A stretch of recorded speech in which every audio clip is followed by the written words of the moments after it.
Hello and welcome to the Shooty and the Catfish devlog for this week.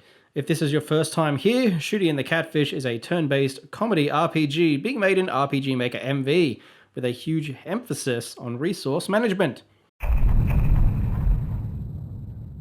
This week I am starting work on balancing, bug fixes, and polishing. I wanted to take it one episode at a time, so today is all about episode 1. I played through it this morning in its entirety, and boy do I have a lot of notes. Some big, some small. Let's start with the intro sequence. We have a missing sound effect and some text boxes in the wrong spot. This is an easy fix. Now for a couple of balancing issues. Zaat should be level 2 when she joins the party. Both her and Shooty should start with no equipment other than their weapons as well. Lastly, I think the pipe bomb ammo feels a little cheap and easy to obtain, so let's increase its price to let's say 20 gold for now to accommodate the treasures that we added last week. Next up is the town of Grit, which has a few things that need polishing. Largely the moving of dialogue boxes so they don't obscure the characters. It's a small thing, but I think it's important.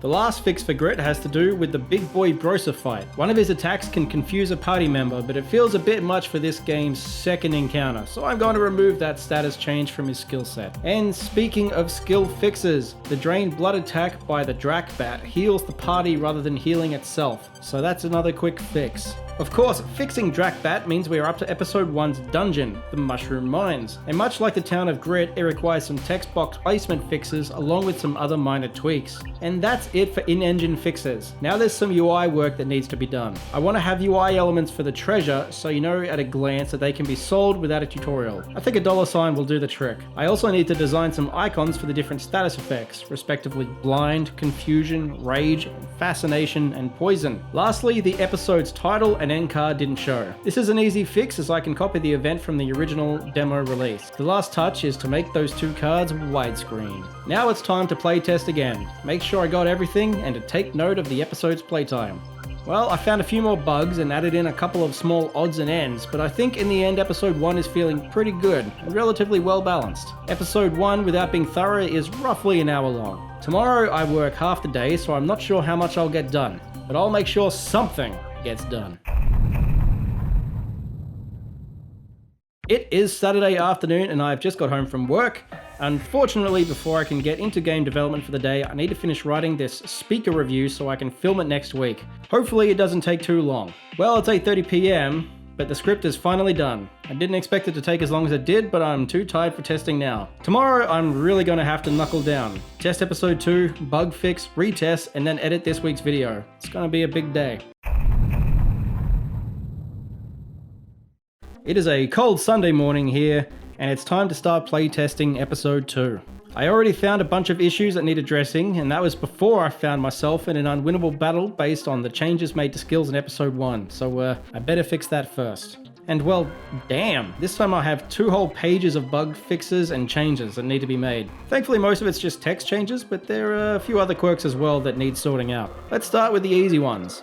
I want an arrow over the sink when the event that's triggered letting you know you need to do the dishes. And I also realized I haven't labeled the different areas you can visit from the Nexus yet, so I'm going to do that as well. There are also at least 2 event triggers that aren't working correctly. One in town where you can open Gurkaman's treasure chest before talking to him, and the second one's in the dungeon when a fight starts before it's supposed to, so let's get those sorted out. I also found the attack won't stop talking is a little OP, so let's nerf it.